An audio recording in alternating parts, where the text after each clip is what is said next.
सुभान अल्लाह। जहाँ जिक्र महफिल होता है वहाँ खुद खुदा करीब होता है। যেখানে জিকির আজকার মাহফিল হয় ওই জায়গায় আল্লাহর রহমত বর্ষিত হয়।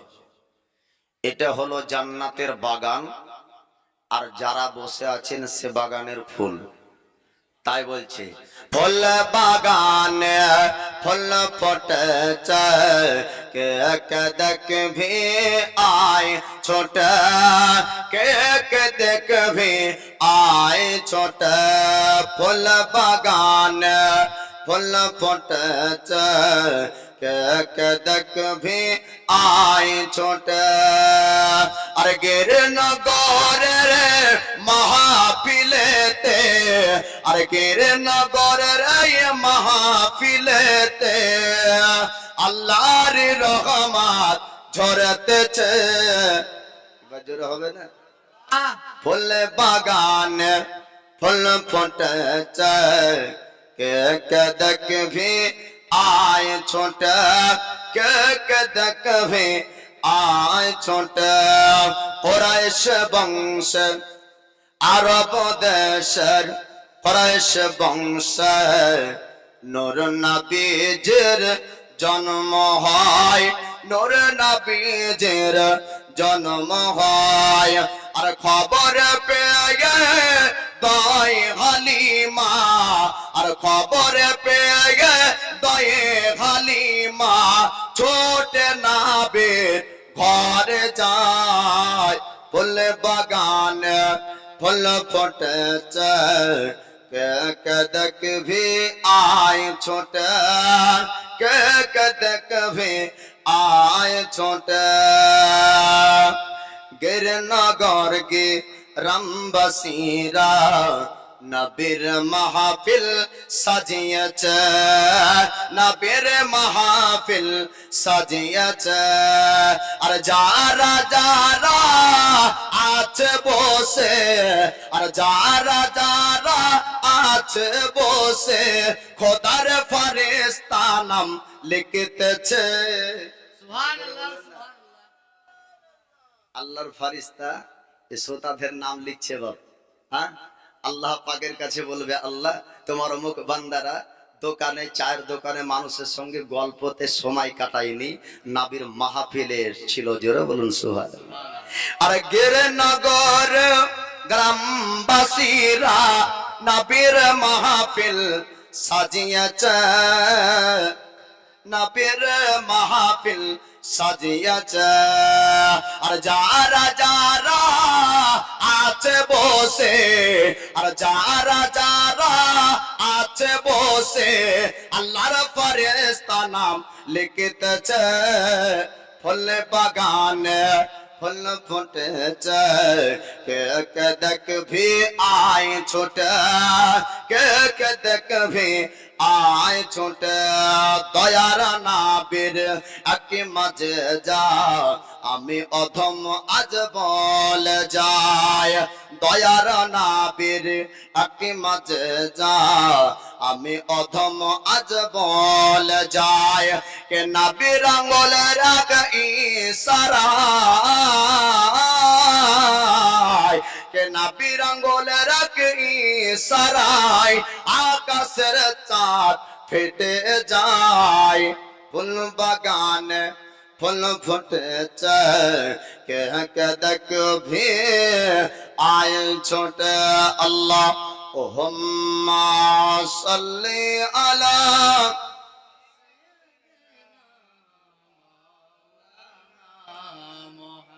ওয়ালা আলি সাইয়্যিদিনা মাওলানা মুহাম্মদ সাল্লি আলা মুহাম্মাদিন। हरदम ज़बा से निकालो पाक नबी मोहम्मद, हरदम ज़बा से निकालो शाफिआना मुहम्मद सल्लल्लाहु ताला अलैहि वसल्लम। अल्हम्दुलिल्लाह, जगतीय तारीफ ও প্রশংসা সে মহান আল্লাহর। যে মহান আল্লাহ পাক সমস্ত মাখলুকাতকে সৃষ্টি করে এ মানব জাতিকে আশরাফ আফজাল উত্তম করে মহান আল্লাহ সৃষ্টি করেছেন, যে মহান আল্লাহ পাক আমাদেরকে বর্তমান এই সময়ে পৃথিবীর অন্য কোন জায়গায় না বসিয়ে এই মিলাদুন নবীর এই মাহফিলে বসার তৌফিক দান করেছেন, সে মহান আল্লাহর শুকরিয়া আদায় করি। সকলে পড়ুন আলহামদুলিল্লাহ। তিনার পরে পরে অগণিত দরুদ ও সালামের শান্তির ধারা বর্ষিত হোক, অর্পিত হোক, নাদিল হোক, অবতীর্ণ হোক নবীর ওপর। সকলে পড়ুন আল্লাহুম্মা আমিন। পবিত্র কোরআন থেকে আয়াত তেলাওয়াত করেছি। আল্লাহ পাক বলেন ওয়ারাফা'না লাকা যিকরাক। আল্লাহ বলেন হাবিব আপনার জিকিরকে আমি আল্লাহ বুলন্দ করেছি, উঁচু করেছি। নবীর শান, নবীর মান আল্লাহ পাক উঁচু করেছেন। আজ বাপ আপনাদেরকে একটু ঘটনা শোনাবো। আমি অধম, আমি গুনাহগার, আমি পাপী, অহংকার করি না। গলার পরিস্থিতিটা আজকে খুব একটা ভালো নাই, তবে ভক্তি সহকারে একটু শোনার চেষ্টা করবেন। আপনারা হয়তো ভাববেন যে আপনার গলাতে হলো কি। মালদাহা থেকে গতকালকে আসলাম, 7 রাত্রি জীবনী করে বাপ। নবীর জীবনী একটু অংশ আপনাদেরকে শোনাবো। আমরা নবীর জন্য কি করেছি, নবী আমাদের জন্য কি করেছেন, এবং হাসরে নবী কি করবেন বাপ। আমরা নবীর উম্মত, আমরা নবীর উম্মত। আমরা নবীকে যতটা ভালোবাসি তার থেকে বেশি নবী আমাদেরকে ভালোবাসেন। এবার বলবেন না সুবহানাল্লাহ। আমরা যতটা ভালোবাসি নবীকে তার থেকে নবী আমাদেরকে বেশি ভালোবাসেন। কারণ এ দুনিয়াতে আমরা পাপ করে বাপ কবরে যাব, আর কবর থেকে আল্লাহ পাক পাপী করে কবর থেকে হাসরে তুলবেন। আমার নবী বলবেন আল্লাহ আমাকে তুমি জান্নাত দিও না অতক্ষণ যতক্ষণ আমার উম্মত জাহান্নামে থাকবে। তাহলে নবী বলছেন আল্লাহ আমাদেরকে অতক্ষণ, আমাকে অতক্ষণ জান্নাত দিও না যতক্ষণ আমার উম্মত জাহান্নামে থাকবে। তো নবী আমার শাফাআত করে জান্নাত নিয়ে যাবেন। হাদিসে আছে আন আনাসিন আন্নান নবিয়্যা সাল্লাল্লাহু তাআলা আলাইহি ওয়াসাল্লাম قال قال শাফাআতি লি আহলিল কাবাইর মিন উম্মতি। আমার নবী পাক বলেন আমার শাফাআতের বাদাউলাতে আমার গুনাহে কাবিরাকারী উম্মতি পর্যন্ত জান্নাতি। নবীর শাফাআত যদি নসিব হয়ে যায় আমরা জান্নাত পাবো বাপ। নবীর দুশমন মক্কার জমিনে কত ছিল। মিথ্যা অপবাদ, মিথ্যা অপবাদ কারো নামে তহমত আমাদের বর্তমান সময়ের মানুষ দিয়ে থাকে। যে ঝামেলা হলে কোনো কারোর বসুত যেটা না করে সেটাও বলে যে অমুক করেছে তমুক করেছে, বলে না। তো আমার নবী বাপ 40 বছর ধরে মক্কার বুকে জীবন যাপন করলেন, কেউ আপনার খারাপ বলল না। সবাই বলেছিল আল আমিন মোহাম্মদ, মোহাম্মদের মতন সত্যবাদী কেউ নাই। নবুয়ত প্রকাশ পাওয়ার পর 3 বছরে আপনার তৈরি হলো মক্কার জমিনে আপনার দুশমন। নবীর জীবন আপনার জিন্দেগি জাহিরি জিন্দেগি 63 বছরের। মক্কার বুকে ছিলেন 53 বছর বয়স পর্যন্ত। 53 বছর বয়সে মক্কা থেকে হিজরত করে মদিনায় যান, আর মদিনাতে যাওয়ার পরে 10 বছর তিনি আপনার জাহিরি জিন্দেগিতে ছিলেন। আমি আজ আপনাদেরকে অল্প একটু ঘটনা বলবো। দয়ার নবী মায়ার নবী যখন তিনার উপর ওহী অবতীর্ণ হলো, আল্লাহর পবিত্র কোরআন লাউহে মাহফুজ থেকে 23 বছর ধরে আমার নবীর উপর অবতীর্ণ হলো। আমার নবী এই পবিত্র কোরআনের বাণী মক্কাতে যখন তেলাওয়াত করতেন, ইহুদি নাসারাদের বাচ্চা এবং তাদের ঘরের রমণী মহিলারা পর্যন্ত কোরআন শুনতে আসতো। আর আজ বর্তমান কারি, বর্তমান হাফিজ, বর্তমান মাওলানা বক্তব্য দেয়, আল্লাহর কোরআন তেলাওয়াত করে, মুসলমান উঠে পালিয়ে যায়। আমার নবী তেলাওয়াত করতেন তো ইহুদিরা এসে কান লাগিয়ে শুনতো। আল্লাহ নবী পয়গম্বরের উপরে আল্লাহ পাক আল্লাহ তাআলা পবিত্র কোরআনকে লৌহে মাহফুজ থেকে নবীর উপর আপনার অবতীর্ণ করে। দয়ার নবী মায়ার নবী আপনার কোরআন তেলাওয়াত করতেন। ইহুদি নাসারার বাচ্চারা পর্যন্ত পবিত্র কোরআন শোনার জন্য আপনার ভিড় করত। আপনার ইহুদিরা আপনার আসতো শোনার জন্য। কুরাইশের ঘরের বাচ্চারা, কুরাইশের আপনার রমণীরা নবীর তেলাওয়াত শুনতে আসতো। আবু লাহাব, উতবা, সাইবা আপনার কুরাইশের কাফিরেরা, মক্কার আপনার কাফিরেরা বলেছিল মুহাম্মদ কালমার প্রচার করবি, তাতে অসুবিধা নাই, কিন্তু আমাদের ঘরের বাচ্চারা কেন আমাদের ঘরের রমণীরা মুহাম্মাদের তেলাওয়াত শুনতে যায়, মুহাম্মাদের তেলাওয়াত মক্কার জমিনে বন্ধ করতে হবে। আর যদি বন্ধ না করা হয় তবে তেলাওয়াতের বাণী শুনতে শুনতে আমাদের ঘরের বাচ্চারা পর্যন্ত মুসলমান হয়ে যাবে। তারা আপনার দুশমনি করতে শুরু করলো, তারা আপনার চিন্তা করলো এই বাণীকে বন্ধ করতে হবে। আর যদি বাণী বন্ধ না করা যায় তবে এই বাণীর প্রচারে আপনার পুরো মক্কাতে মুসলমান হয়ে যাবে। আল-আমিন মুহাম্মদ নতুন ধর্মের প্রচার করে। আল্লাহ পাক আল্লাহ তাআলা নবী পাক আলাইহিস সালামকে বলেছিলেন, ওগো হাবিব, আপনাকে পৃথিবীর জমিনে আমি আল্লাহ কেন পাঠিয়েছি? আপনাকে কিসের জন্য মক্কার জমিন পাঠানো হয়েছে? আপনি কুরাইশের ঘর ঘর আপনি প্রচার করুন, মানুষকে কালমার দাওয়াত দেন, মানুষকে আপনি হেদায়েত দেন। আল্লাহ পাক বললেন, হাবিব, আমি আপনাকে পৃথিবীর জমিনে হেদায়েত দেওয়ার জন্য পাঠিয়েছি, মানুষের কল্যাণের জন্য। হাবিব, আপনাকে পৃথিবীতে পাঠিয়েছি, আপনি মানুষকে ভালো পথে নিয়ে আসবেন, সোজা রাস্তা আপনি দেখাবেন, সোজা রাস্তার উপর আপনি চালাবেন। আল্লাহ পাক নবীকে বললেন, হাবিব গো, আপনি কুরাইশদেরকে ডাক দেন আর কুরাইশদেরকে বলুন। আল্লাহর নবী কুরাইশদেরকে ডাক দিয়ে পাহাড়ের উঁচুতে আপনার নবী চললেন। চলার পরে বলেছিলেন, ওগো কুরাইশের মানুষেরা, আমি তোমাদেরকে যদি বলি পাহাড়ের পিছনে লস্কর সেনাবাহিনী ছুপিয়ে আছে, তোমরা বিশ্বাস করবে কিনা একটু জানিয়ে দাও। কুরাইশরা বলেছিল, আল-আমিন মুহাম্মদ আজ পর্যন্ত যে জবান মিথ্যা কথা বলেনি, আজ পর্যন্ত যারা আচরণ ব্যবহারের মধ্যে কোনোদিন ত্রুটি দেখতে পাওয়া যায়নি। ও মুহাম্মদ, আপনি যদি বলেন লস্কর সেনাবাহিনী চুপিয়ে আছে, আপনার কথা বিশ্বাস করব, আপনার কথা মেনে নেব। আল্লাহর নবী বলেছিলেন, ওগো কুরাইশের মানুষেরা, না না, লস্কর চুপিয়ে নাই, সেনাবাহিনী চুপিয়ে নাই, তবে আল্লাহ পাক আল্লাহ তাআলা আমাকে কিসের জন্য আপনাদের কাছে পাঠিয়েছে আমি নবী একটা সত্য কথা বলবো, আপনারা আমাকে নবী বলে বিশ্বাস করুন। এক আল্লাহর ইবাদত করতে হবে, এক আল্লাহকে মানতে হবে। আপনি আমার উপর ঈমান আনুন। আপনারা পড়ুন আপনার লা ইলাহা ইল্লাল্লাহ ওয়া আন্না মুহাম্মাদান আবদুহু ওয়া রাসূলুহু। আল্লাহর নবী বলেছিলেন, কুরাইশের ও মানুষেরা, তোমরা শুনে নাও, আল্লাহ পাক আমাকে দুনিয়াতে নবী করে পাঠিয়েছেন, তোমরা বিশ্বাস করো আল্লাহ ব্যতীত কোনো মাবুদ প্রতিপালক করব না, আর মুহাম্মদ আল্লাহর বান্দা ও রাসূল। কুরাইশের মানুষ তখন বলেছিল, বাপ আবু লাহাব, আবু জেহেল, উকবা, উতবা, উমাইয়া বিন খালফ, তারা সবাই বলেছিল মুহাম্মদ পাগল হয়ে গিয়েছে, মুহাম্মদ মিথ্যা কথা বলছে, মুহাম্মদের কাছে কেউ যেও না, সবাই মুহাম্মদের কাছ থেকে চলে আসো। আল্লাহর নবী আপনার ইসলাম প্রচার যখন শুরু হলো, আল্লাহ পাক আল্লাহ তাআলা বললেন, কুরাইশের মানুষ আপনার দুশমন তৈরি হলো।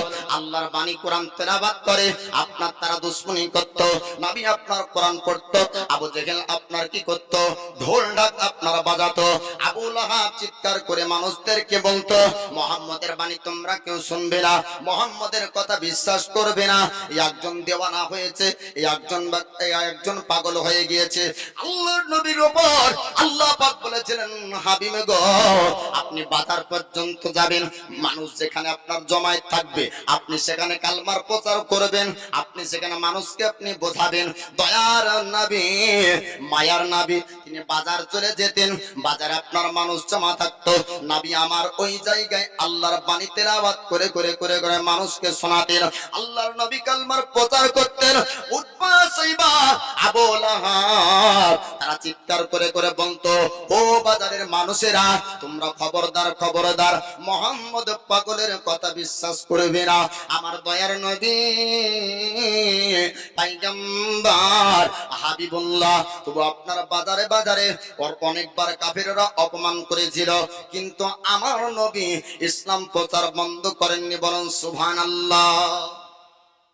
অনেক জুলুম, অনেক অত্যাচার, রাস্তায় কাটা পড়তো, রাস্তায় আপনার লাড়ি ভুড়ি পচা নাবির পিঠে চাপিয়ে দিত, তারপরেও আমার নবী ইসলাম প্রচার করেছেন। জোরে বলুন সুবহানাল্লাহ। আমার দয়ার নবীর একজন শ্রেষ্ঠ সাহাবী নবীর কাছে আসতেন আর বলতেন, ইয়া রাসূলুল্লাহ, নবী গো, আল্লাহর বাণী পবিত্র কোরআনগুলা আমাকে তেলাওয়াত করে করে শোনান। নবী আমার তেলাওয়াত করতেন। নবীর শ্রেষ্ঠ সাহাবী আবু বকর সিদ্দিক কোরআন মুখস্থ করে, আবু বকরের একটাই গুনগুন আওয়াজ তেলাওয়াত, তার নাম হলো পবিত্র কোরআনের তেলাওয়াত। বলুন সুবহানাল্লাহ। আবু বকর সিদ্দিক আপনার কোরআন তেলাওয়াত করত, আবু বকর সিদ্দিক কোরআন তেলাওয়াত করতেন। এবার আপনার কাফেররা, মক্কার কুরাইশেরা, তারা পর্যন্ত এবার আবু বকরের উপর অত্যাচার করতে শুরু করলো। কিতাবের মধ্যে জীবনীতে আপনার লেখা আছে, আল্লাহর নবী, দয়ার নবীর উপর আপনার যারা বিশ্বাস করেছিল, কমজোর মুসলমানদের উপরে ওই কুফরে আপনার কুরাইশের কাফেররা অত্যাচার শুরু করেছিল। আবু বকর সিদ্দিক তিনি আপনার কোরআন যখন শান্তি করে তেলাওয়াত করতে পাই না, মক্কার জমিন তিনি থাকবেন না, মক্কার জমিন থেকে আপনার চলে যাচ্ছেন। রাস্তায় একজন সরদার, আপনার রাস্তায় দেখা হলো, নাম তার আপনার দাগানা, দাগানা সরদার ডাক দিয়ে বলেছিল, ও আবু বকর, একটু দাঁড়িয়ে যান, একটু দাঁড়িয়ে যান। আপনি কোথায় রওনা হচ্ছেন?